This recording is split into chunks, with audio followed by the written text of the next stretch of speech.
Women Innovators. Interviews with women with big messages and big missions, sharing their stories to inspire you to live your passion and step up to make the world a better place. Here's your host, Tammy Patzer. Hi, this is Tammy Patzer, and I'm really happy to introduce today's guest, Regina Skarzinska. She is a life coach who works with people facing a major transition in their lives. This includes newly graduated college students looking for their first career job, to single parents returning to the workforce, to professionals questioning whether there is more to life. For the past 20 years, she's also been a breeder specializing in placing service pets, therapy pets, and emotional support pets. Her focus is enabling her clients to become the best version of themselves. She works with clients preparing to make these major changes in their lives, but who are blocked by their own limiting beliefs. She uses a number of techniques, such as PSYCH-K, EFT, and the emotion code. She facilitates replacing those beliefs with those that serve her clients better and helps them to move forward with confidence, clarity, and a better sense of their life's purpose. Welcome, Regina. Thank you very much. How are you? I'm great. Tell me more about your big why and why you have chosen this path of working with people to eliminate those beliefs that keep us stuck. And tell me more about your work with animals. Thank you very much. I have been working off and on primarily with younger people. I have 6 children of my own, and over the course of time have taken in kids that for one reason or another weren't getting along with their parents or needed a place to stay. So I have for many, many years worked with young people who have had changes in their lives or transition in their lives. And as a life coach, I work with people who are just graduating from school and faced with so many choices they don't know where to turn to, or single parents who have been at home taking care of kids and don't have a complete resume, want to return to work and have no idea what to do because the job market has changed so much. People who are have been working the same job for 20 years, 30 years, and have reached a point in their life where they think that there's got to be something more than just showing up at their old job every single day. I love this kind of work because I like seeing people blossom right in front of me. It's a very selfish type of coaching, but I like being in a position where I help people open up and look at all the possibilities that they have available to them. I use a number of techniques to do this, but what I found is that bottom line, most of the time when people are stuck like that or don't know where to turn, it's because they have some beliefs, long-held beliefs that have been in the back of their mind. Sometimes they're not even aware of them. A belief really is just a thought that you have over and over and over again to the point that you believe that it's true, whether or not it really is. For example, a student may be very interested in pursuing art as a career, but has been told by his parents, his friends, his teachers, you can never make enough money doing that. You need to be a lawyer. You need to be a doctor. You need to be an accountant. You have to make so much money in order to get around in the world. And therefore, they forego their passion of art, or they forego their passion of being a teacher, or of doing something that really speaks to their soul, because they've been told that they won't be able to survive if they do that. Likewise, I can't tell you how many people have been told they're no good at math, no good at directions, no good at this, no good at that.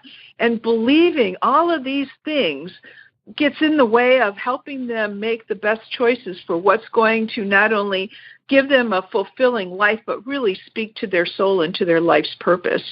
So I found that over the course of doing my coaching, addressing limiting beliefs has been the most effective way of getting people to really understand how big that universe is out there and helping them make that step forward in finding where they truly belong and what their purpose is, why they're really here. Have you found that often that people, when you talk about limiting beliefs, they might immediately say, well, I don't have any limiting beliefs. I don't have any issues. How do you get people to start actually talking about what their limiting beliefs may be? Well, usually when a client starts working with me, I ask them to fill out a bit of it's an exercise. It's not really a questionnaire about what their beliefs are about certain things, about work in general, about life, about money, about friendships or relationships. And a lot of times a number of limiting beliefs show up there. Work is hard. Friendships are difficult. Money is difficult to earn. You need money to be happy. I mean, all those kinds of things show up, and they don't call them limiting beliefs. They're beliefs that they've had all their life. And like I said, a belief is just a thought you have over and over and over again to the point that you accept it as a truth, whether or not it really is. So by the time they come to me for a session, we have completed that exercise. And when I start talking about limiting beliefs, it's very easy for me to either, as part of our conversation, say, well, there's a limiting belief we can work with, or as we go through some of these answers, point out which beliefs are really limiting, and sometimes we even know exactly where they came from. So I guess the area of wonder is being able to replace those beliefs. I don't think anyone ever questions whether they have limiting beliefs. Those show up very clearly in the paperwork that we do. Well, it's interesting that as you were describing that, because I recently just had the roof replaced on my house, and it was a very expensive replacement. And I kept on thinking that I had to earn the money to get the roof replaced. So by having that thought that I had to earn it, I kept working harder and harder and harder when there were other options open that I didn't even consider until I just stopped and looked at how I was thinking about that roof. So that's a really good example of a limiting belief, of thinking that everything has to be earned, when in fact maybe it doesn't have to be earned in the traditional way, because I actually ended up figuring out how to get the roof, and it didn't involve me actually earning every single penny of that at one point to pay it all off. You work also with the therapy animals, and I think I remember in our pre-conversation that you actually have both therapy dogs and cats. And yes. I wanted to know how you determine whether or not a therapy animal could be beneficial with someone, and as well as I'd like to know more about PSYCH-K and EFT and the emotion code. But first, I think I'd like to know more about how you work with the animals. Okay. Well, sometimes these terms are used interchangeably, but a service dog is different than a therapy dog, is different than an emotional support dog. A service dog or service pet actually performs some work that the person, that the owner is not able to do.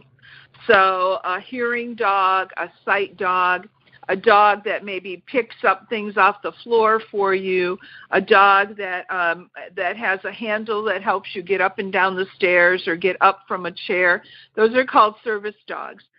A therapy dog is a dog with whom the owner has a relationship and then goes to work with someone else. So the therapy dog and the owner are partners and do therapy together for someone else. A good example, I live in Oregon, and the Washington County Sheriff's Department has a program for therapy dogs where when there's some sort of a traumatic incident, for instance, several years ago there was a shooting on a college campus, these therapy dog owners and their partners go down there and basically work with the traumatized victims, calming them down, getting them to a space where then the police can come in and start interrogating them. So these therapy partners work together to provide support, soothing, calming atmosphere so that at some point when things are calmed down and they're more relaxed, then they can be interviewed. So a therapy dog is a dog that works with someone else. An emotional support dog provides support to their owner. So I have a lot of clients who are returning veterans with PTSD that suffer from depression or anxiety. And these are pets that are able to recognize that there's an emotional need and provide that need. There have been a lot of studies that have shown that just petting a dog can decrease blood pressure, can cause you to relax. In fact, some other studies have shown that the purring of a cat is within the megahertz to do things like help bones heal, help pull strained ligaments heal, affect the heart rate. So depending upon what kind of partnership we're talking about, there's different types of categories or different clusters of characteristics that I look for when I place one of these pets. Now, I don't do the training. I'm a breeder, and so what I do is I've developed over the last 20 years or so my own system for how I raise these animals and how I evaluate them to determine which ones are suitable to be placed in which category. Most of the time, people come to me because they've either heard about me, know someone that has a therapy or an emotional support pet, or it's been recommended by their own counselor or therapist that they have one. And in talking to the person about what their needs are, I can better determine what kind of what characteristics I'm looking for. And then once I evaluate my puppies, usually around 10 weeks, I have most of the information I need. Then I look at what people are looking for and match them with the best possible homes. So the type of dog that you're working with is what? I breed Havanese. Havanese are very portable. They're usually about 8 to 10 pounds, sometimes 11 pounds. So easy to carry around for people because an emotional support dog or a service dog is a dog that usually accompanies their owners everywhere they go. For a service dog, there's certification and they cannot be denied access anywhere. They have a vest that they wear. You can buy leashes, and they're very well identified.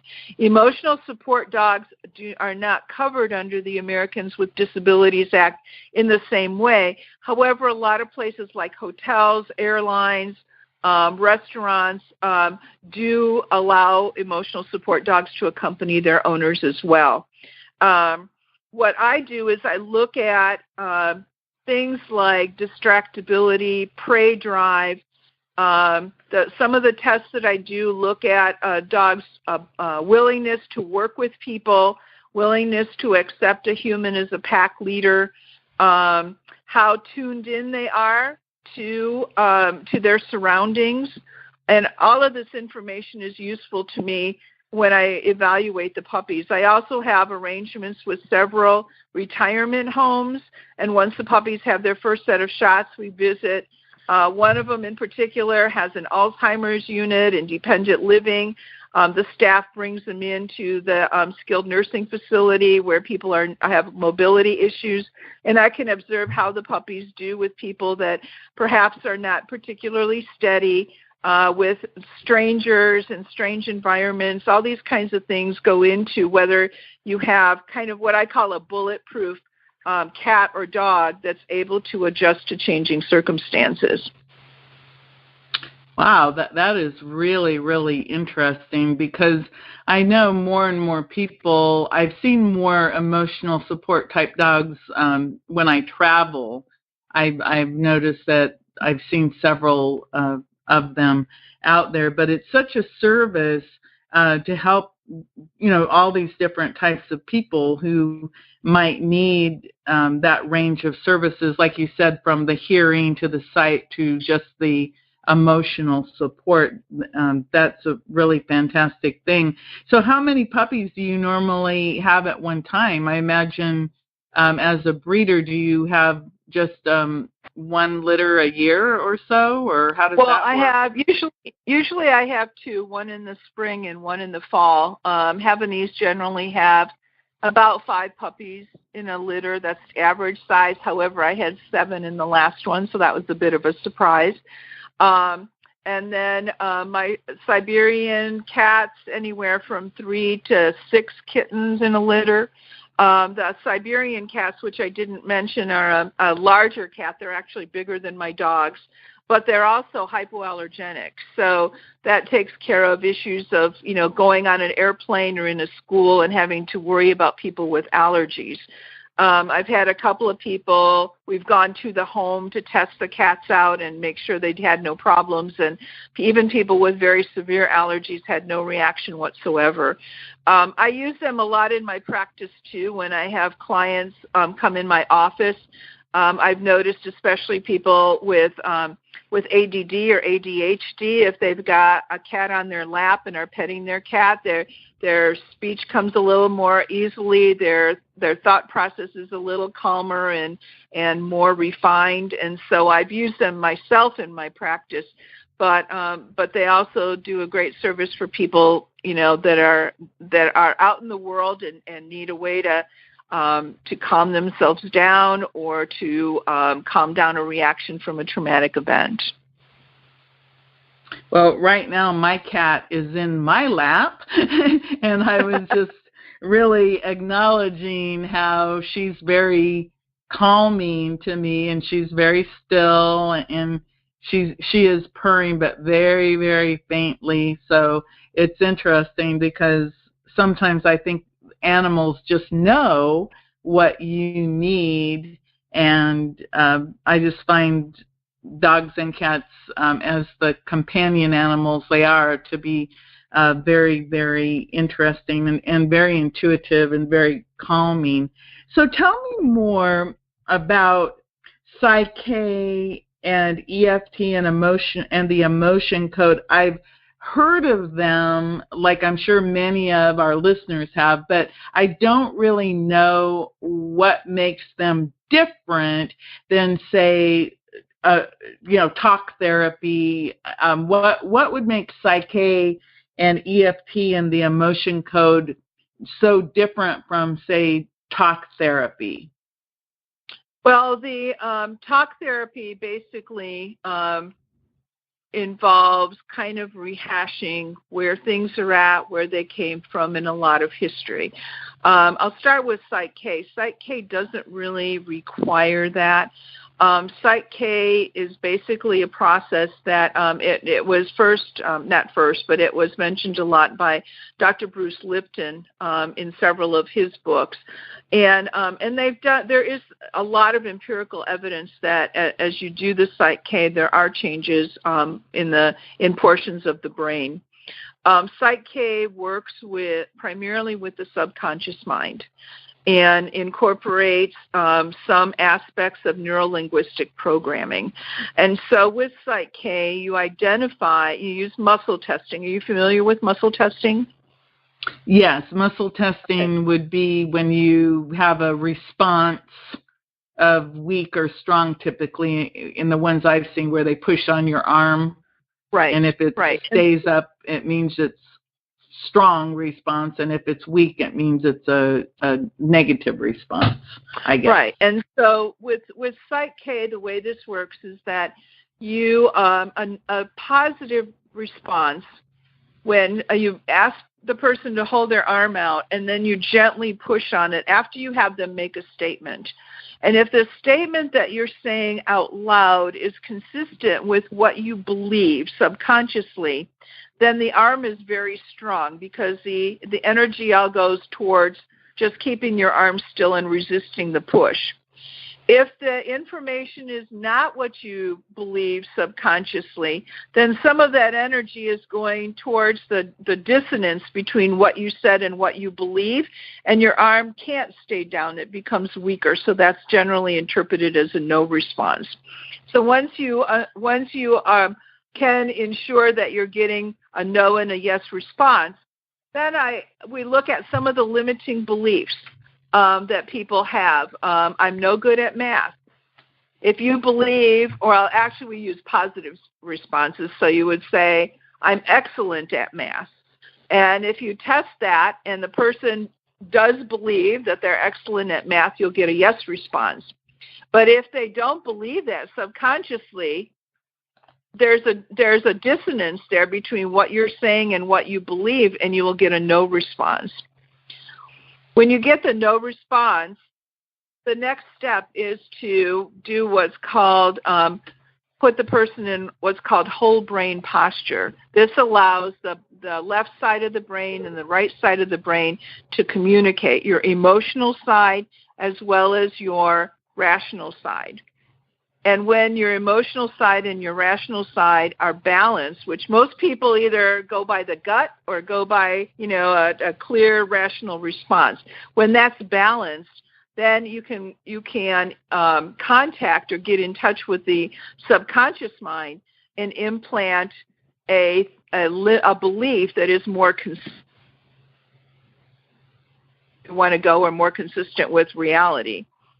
So, for instance, what you would do is you have the person sit down and cross their ankles and cross their wrists. This allows for cross connection between the left and the right side of the brain.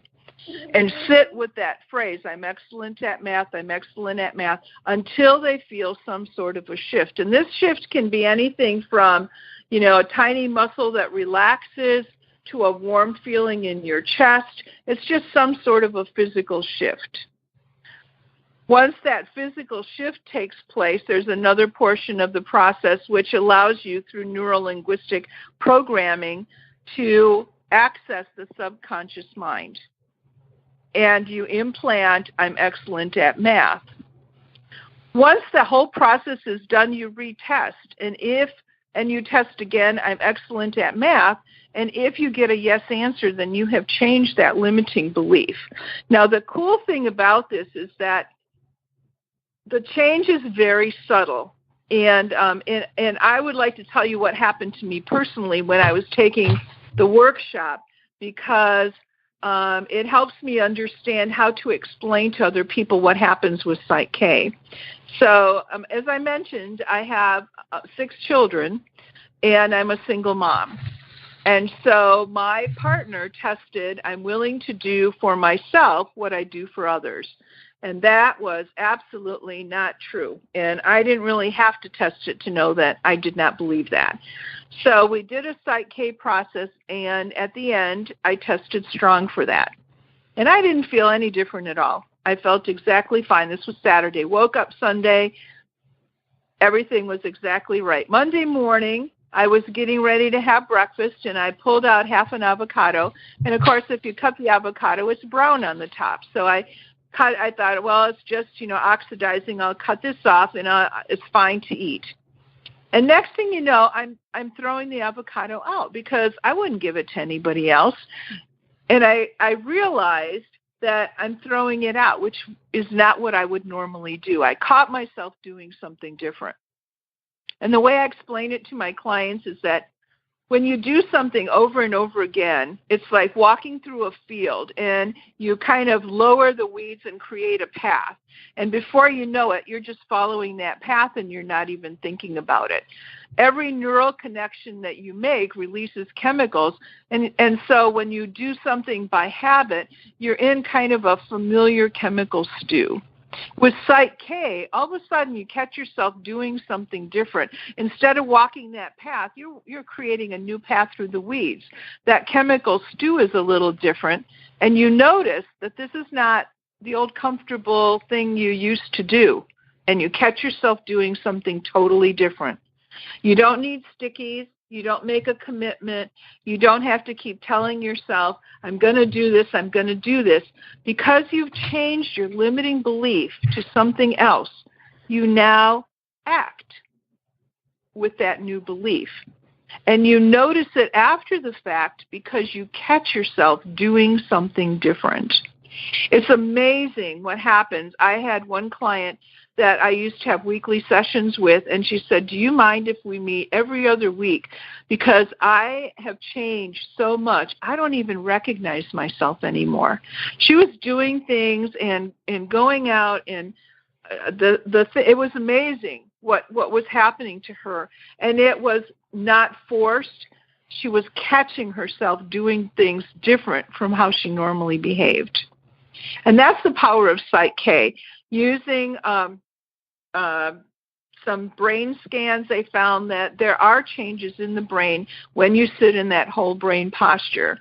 And so there is empirical evidence, not only from a physical point of view, from these medical scans and things like that, but people's behavior when they catch themselves doing something totally different from what they normally did without even having thought about it.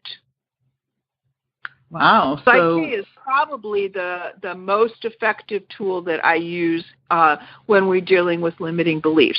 You don't have to know what the limiting belief was. You don't have to know where it came from or who told you that or how long ago you believed it. You just need to replace it with something that's going to support you better. And the muscle testing is the way that you're able to measure the difference with it. Whether or not. If, for instance, somebody says, okay, I felt a change, and we go through the process and then we test and it's weak still, sometimes you have to cross the feet the other direction and cross the arms in the other direction and sit with it a little bit longer. But I've not had it we've sat with it a little bit longer, but that change does take place.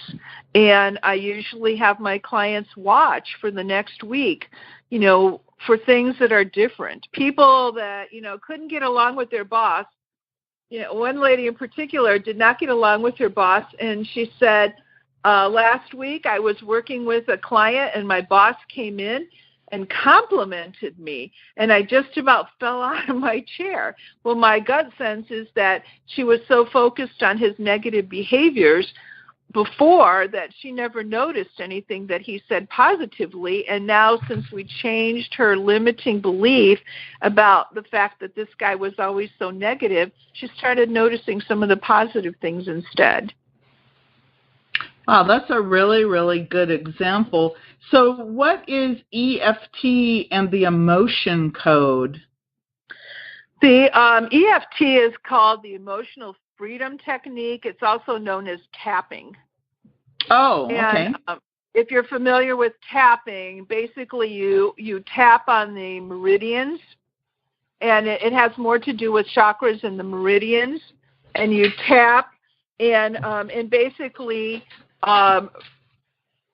tap out places, any energy that is stuck in any of those meridians, and free yourself up. The tapping is more layered and not necessarily limiting beliefs, but has to do with more with emotional responses and changing your energetic field rather than limiting beliefs. And emotion code actually is a very interesting one. Emotion code, I've had a couple of clients where we started out with PSYCH-K, but some of the beliefs that were blocking them went way back. Studies have shown that when people have transplants, organ transplants, that they sometimes wind up also having tastes or preferences similar to the person to whom the organ belonged. We have for years thought that memory is only in the brain, and we are now understanding, especially with experience with organ transplants, that there is such a thing as cellular memory. And so, and cellular memory can go from generation to generation. As you know, as fertility takes place, those gametes also have cellular memory, and so some of those cellular memories can be something that happened years and years ago. And using the emotion code, basically you can free up areas that are stuck from cellular memories. I had one client, we did the emotion code probably for 2 or 3 sessions and cleared things up that had gone way back to what he remembered about his relatives. Life is always hard, and was one of his limiting beliefs. And when we talked about it, that was something that he was taught by his father, who was taught by his father, who was taught by his father. And they had lived through the Depression, they had lived through wars, and so when we did the emotion code and eliminated the blocks from the cellular memory, then we were able to do PSYCH-K and change those limiting beliefs. So I usually use it in combination with PSYCH-K, but basically it goes. You can get rid of emotional blocks that have either genetic or ancestral origin. So PSYCH-K and EFT and the emotion code, boy, with those you are armed with a definite set of tools that can help you to really make some huge breakthroughs with different people. So what would working with you look like? How do you typically work with people?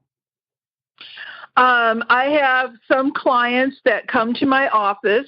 I also work through Skype.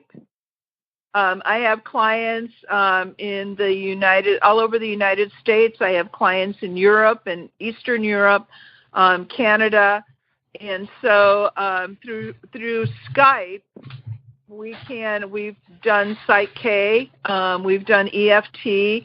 I've not had to do emotion code, but that is possible long distance as well. And so I'm not limited with a direct person to person. In fact, most of my clients are Skype clients from around the world. And we start out, like I said, with a kind of a questionnaire or just a thought process about what their beliefs are about certain things. I ask them to take a look at and prioritize what they believe their values are.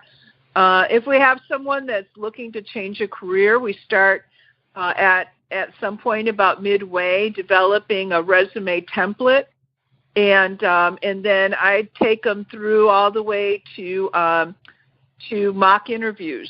A lot of times we do that because they're looking for jobs in totally different fields. And therefore, there's some anxiety about, what kinds of questions might they ask. If I've been, an accountant all my life and now I want to be a school teacher, I'm not sure how to prepare for that kind of interview. So we do mock interviews, and I have a lot of experience with that, not only in my former life as a boss and having to hire employees, but I also volunteer at the local schools, and we go through the junior class at 2 high schools locally and do mock interviews with those kids, getting them ready for their first interviews. And so I try and help them all the way through the process. But we start out with limiting beliefs because that's usually, I'm too old, I'm too young, I have too much education, I don't have enough education. All of those things wind up coming into play, and that can be kind of scary to people when they're looking for their first career, when they're leaving home to get a job after being out of the workforce for 10 years. So a lot of times when all you have to address is what's in your own head, the changes can come pretty quickly. And usually clients are with me for maybe about 3.5 months or so. That's actually a pretty short time frame when you think about it. It's like, 90 to 100 days approximately.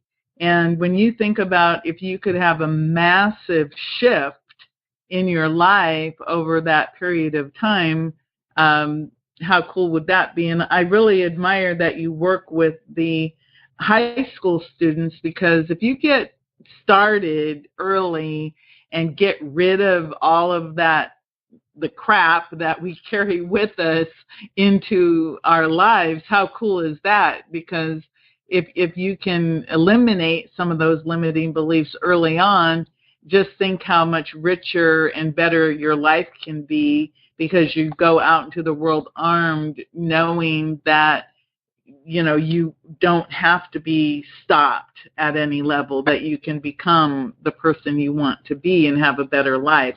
That's really, really cool.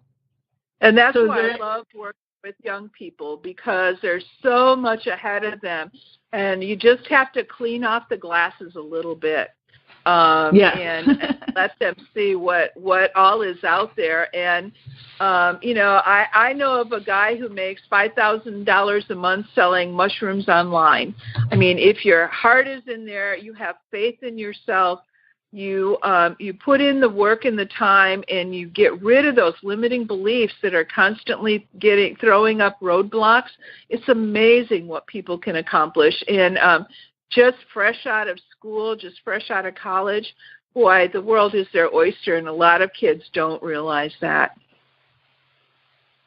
And like you said, kids don't realize it, mid-range people don't, and especially older people who maybe are reinventing themselves. That's always an exciting thing when you see people who have maybe, they're done working at the same job, or the same career, and now they're reinventing themselves, and they're finally allowing themselves to be the artist they wanted to be and not the accountant. I actually just interviewed a dentist, and she's writing erotic romance mystery novels now, and she comes from being a dentist.